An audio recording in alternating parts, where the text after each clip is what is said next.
शिव पुराण परिचय का अध्याय 7वां। मोक्षदायक पुण्य क्षेत्रों का वर्णन। काल विशेष में विभिन्न नदियों के जल में स्नान के उत्तम फल निर्देशक तथा तीर्थों में पाप से बचे रहने की चेतावनी। सूत जी बोले, विद्वान एवं बुद्धिमान महर्षियों, मोक्षदायक विशेष क्षेत्रों का वर्णन सुनो। तत्पश्चात मैं लोक रक्षा के लिए शिव संबंधित आगमों का वर्णन करूंगा। पर्वत, वन और कानकन्यू सहित इस पृथ्वी का विस्तार 50 करोड़ योजन है। भगवान शिव की आज्ञा से पृथ्वी संपूर्ण जगत को धारण करके स्थित भगवान शिव ने भूतल पर विभिन्न स्थानों में वहाँ के निवासियों के कृपा पूर्वक मोक्ष देने के लिए शिव क्षेत्र का निर्माण किया है। उस क्षेत्र में ऐसे हैं जिन्हें देवताओं तथा ऋषियों ने अपना वास स्थान बनाकर अनुग्रहित किया है, इसलिए उसमें तीर्थत्व प्रकट हो गया है। तथा अन्य बहुत से तीर्थ क्षेत्र ऐसे हैं जो लोगों की रक्षा के लिए स्वयं प्रादुर्भूत एवं है। तीर्थ और क्षेत्र में जाने पर मनुष्य को सदा स्नान, दान और जाप आदि करना चाहिए, अन्यथा वह रोग, दरिद्र तथा मुक्त आदि दोषों का भागी होता है। जो मनुष्य इस भारतवर्ष के भीतर मृत्यु को प्राप्त होता है, वह अपने पुण्य के फल से ब्रह्मलोक में वास करके पुण्य क्षय के पश्चात पुनः मनुष्य योनि में ही जन्म लेता है। पापी मनुष्य पाप करके दुर्गति में ही पड़ा रहता है। ब्राह्मणों, पुण्य क्षेत्र में पाप कर्म किया जाए तो वह और भी श्रेय हो जाता है। अतः पुण्य क्षेत्र में निवास करते समय सूक्ष्म से सूक्ष्म अथवा थोड़ा सा भी पाप न करें। सिंधु और सतलज नदी के तट पर बहुत से पुण्य क्षेत्र हैं। सरस्वती नदी परम पवित्र और 60 मुख वाली कही गई है, अर्थात उसकी 60 धाराएं हैं। विद्वान पुरुष सरस्वती के उन धाराओं के तट पर निवास करते हैं, करे तो वह क्रमशः ब्रह्म पद को प्राप्त कर लेता है। हिमालय पर्वत से निकली हुई पुण्य संशीला गंगा 100 मुख वाली नदी है। उसके तट पर काशी, प्रयाग और अनेक पुण्य क्षेत्र हैं।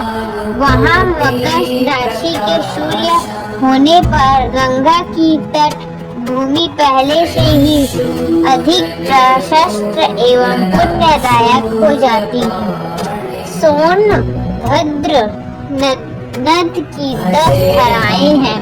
वह ब्रह्मपति मकर राशि में आने पर अत्यंत पवित्र तथा विशिष्ट फल देने वाला हो जाता है।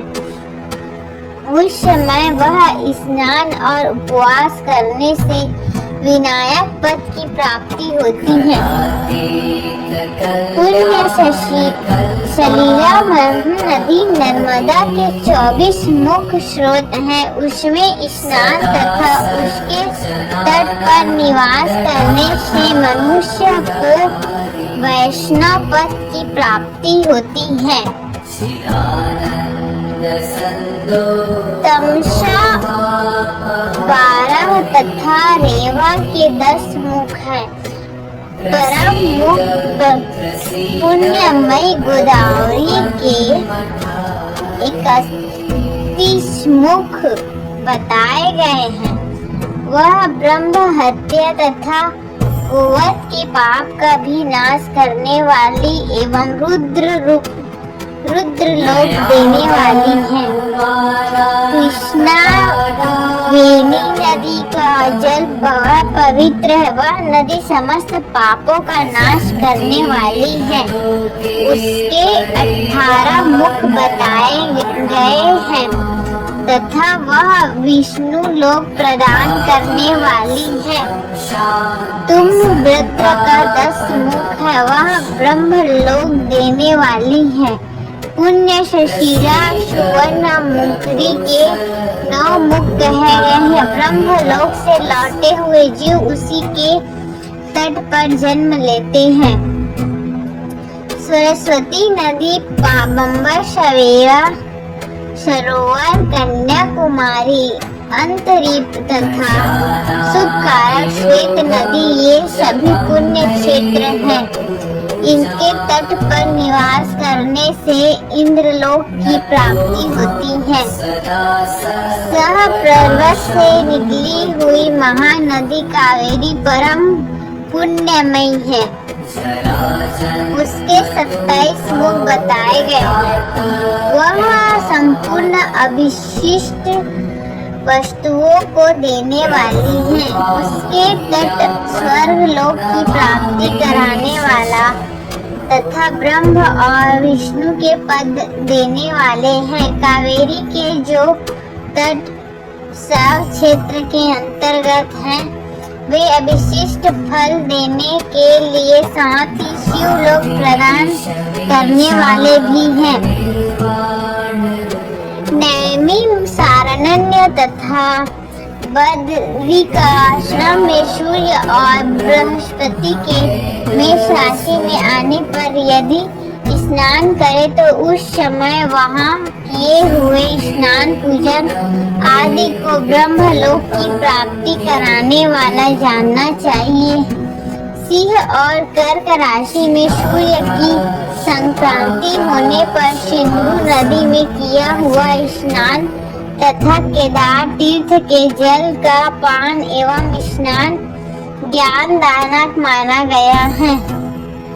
जब बृहस्पति सिंह राशि में स्थित हो उस समय सिंह की संक्रांति से युक्त भाद्रपद मास में यदि गोदावरी के जल में स्नान किया जाए तो वह शिवलोक की प्राप्ति कराने वाला होता है। ऐसा पूर्व काल में स्वयं भगवान शिव ने कहा था, जब सूर्य और बृहस्पति कन्या राशि में स्थित हो तब यमुना और सोनभद्र स्नान करे।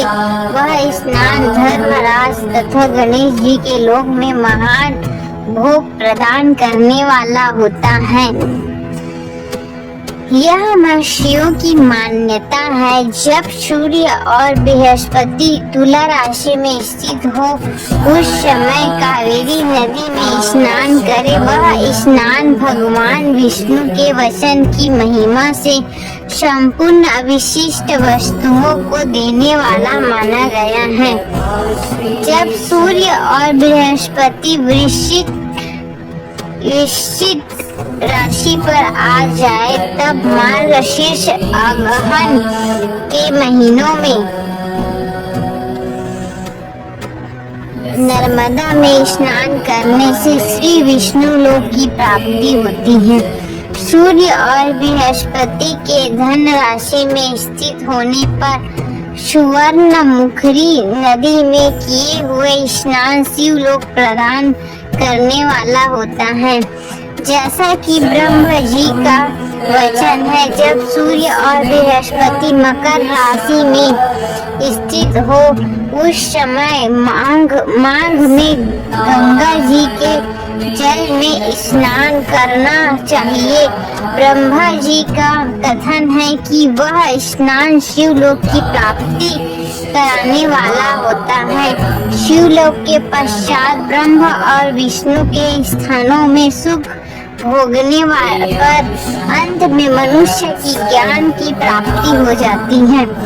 माघ मास में तथा सूर्य के कुंभ राशि में स्थित होने पर फागुन मास में गंगा जी के तट पर किया हुआ श्राद्ध पिंड दान अथवा तिलोदान पिता और नाना दोनों कुलों के पितरों की अनेक पीढ़ियों का उद्धार करने वाला माना गया है। सूर्य और बृहस्पति जब मीन राशि में स्थित हो तब कृष्णा वेणी नदी में किए गए स्नान की ऋषियों ने प्रशंसा की। उन महीनों में पूर्व तीर्थों में किया हुआ स्नान इंद्रपद की प्राप्ति कराने वाला होता है। विद्वान पुरुष तीर्थवास करे, ऐसा करने से तत्काल किया हुआ पाप निश्चित ही नाश हो जाता है। रुद्र लोक प्रदान करने वाले बहुत से क्षेत्र हैं। ताम्रपर्णी और वेगवती ये दोनों नदियों ब्रह्मलोक की प्राप्ति फल देने वाली हैं। इन दोनों तट पर कितने ही स्वर्गदायक क्षेत्र हैं। इन दोनों के मध्य में बहुत से पुण्य पद क्षेत्र हैं। वहाँ निवास करने वाला विद्वान पुरुष वैसे फल का भी भागी होता है। सदाचार, उत्तम वृद्धि तथा श्रद्धावाना के साथ मन के दया भाव रखते हुए विद्वान पुरुष को तीर्थ में निवास करना चाहिए, अन्यथा उसका फल नहीं मिलता। पुण्य क्षेत्र में किया हुआ थोड़ा सा पुण्य भी अनेक प्रकार से वृद्धि को प्राप्त होता है तथा वहाँ किया हुआ छोटा सा पाप भी महान हो जाता है। यदि पुण्य क्षेत्र में रहकर जीवन बिताने का निश्चय हो तो उस पुण्य कल्प से उनका पहले का सारा पाप तत्काल नष्ट हो जाता है, क्योंकि पुण्य को ऐश्वर्यदायक कहा गया है। ब्राह्मणों तीर्थ वास जनित पुण्य कालिक, वाचिक और मानसिक सारे पापों का नाश कर देता है। तीर्थ में किया हुआ मानसिक पाप वज्रलेप हो जाता है, वह कई कल्पों तक पीछा नहीं छोड़ता। वैसे पाप केवल ध्यान से ही नष्ट होता है, अन्यथा नहीं। वार्षिक पाप जाप से तथा कायिक पाप शरीर को सुखाने जैसा कठोर तप से नष्ट हो जाता है।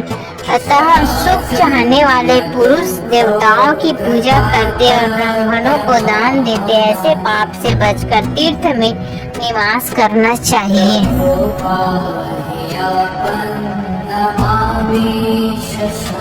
इसी प्रकार रोजाना शिव पुराण पाठ के अध्याय के लिए मेरे चैनल को सब्सक्राइब करें और बेल आइकन को प्रेस करें। हर हर महादेव।